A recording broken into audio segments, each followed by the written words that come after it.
Hey everybody, this is Larry. This is day 22 of the August Leetcode Daily Challenge. Hit the like button, hit the subscribe button, join me on Discord. Let me know what you think about today's problem. Yeah, I just came back from my 7-mile run, but kind of hard. I went outside and probably ran a little bit harder than I should have. And honestly, this year versus last year, my training has been a little bit tougher, not just because, well, I'm running faster or harder pace, if you will, but also because I mean, we talked about this, and again, if you don't like these intros, skip forward a little bit, it's fine.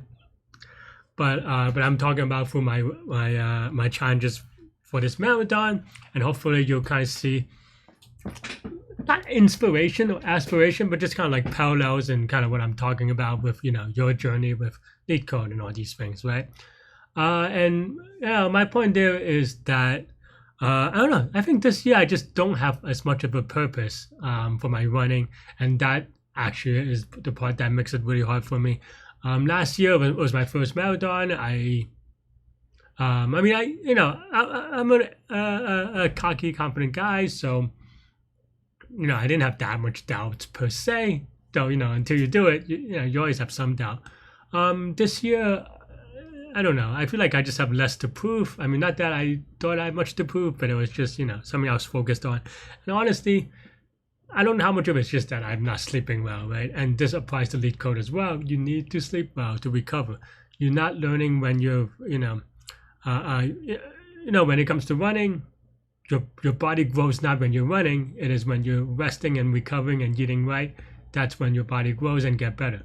And the same thing with learning to a degree. I mean, obviously, that part may not be parallel one-to-one, but it's when you sleep and, that everything gets really absorbed and everything, right? So, yeah. So that's what I would say.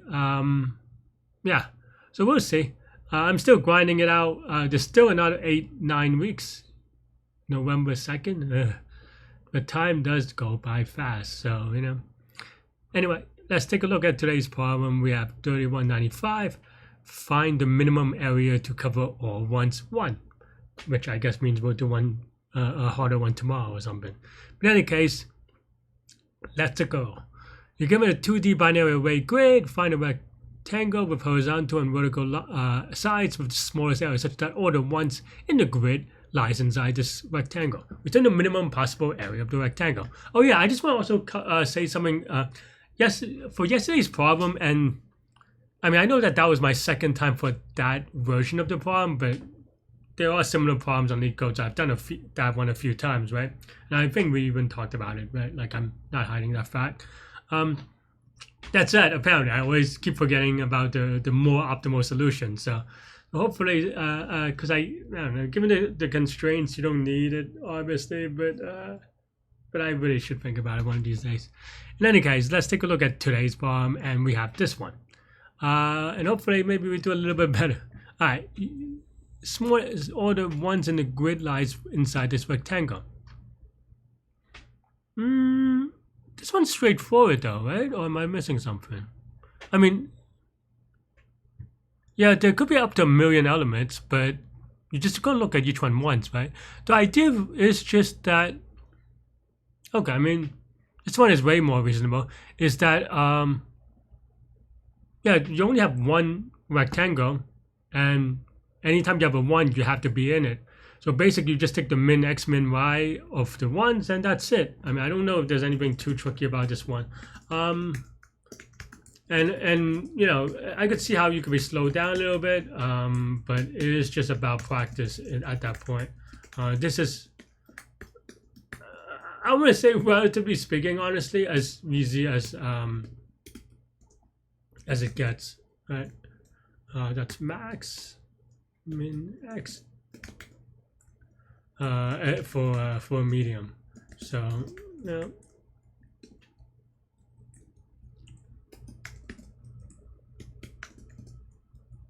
Right, and then now if grid of j is equal to 1, you could even do it like in a clever way with, you're kind of doing it in a eye scan kind of way. But I don't even want to think about it, right? You don't even need to, right? Why think about stuff you don't have to, right?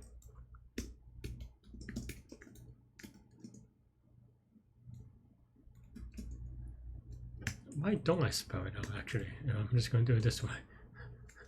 I don't know. But that's it, right? And then now this gives you the bounding box. And bounding box is a thing that comes up all the time in just things, especially, I mean, sometimes, you know, they're not axis aligned and you have to think about like convex hulls and stuff like that. But this one just, yeah, pretty straightforward, I think. So yeah, maybe I could draw it out for y'all, but I mean, I think this is an easy thing for y'all to draw at home, so definitely try that. And if I time out, then I will be very sad. But no, I mean, it seems okay, right? I'm going to keep it short, keep it simple. I'm a little bit tired. This is going to be linear time, linear space, right? Oh, sorry, I just got used to saying that. Or one space. I mean, you only have 4 variables, but linear time because you look at every element you have to look at once because one can be anywhere, right? We do have a premium, weekly premium problem, so I'm going to do that now. That's it. Thanks for watching. Stay good, stay healthy, take mental health. I'll see y'all later and take care. Bye-bye.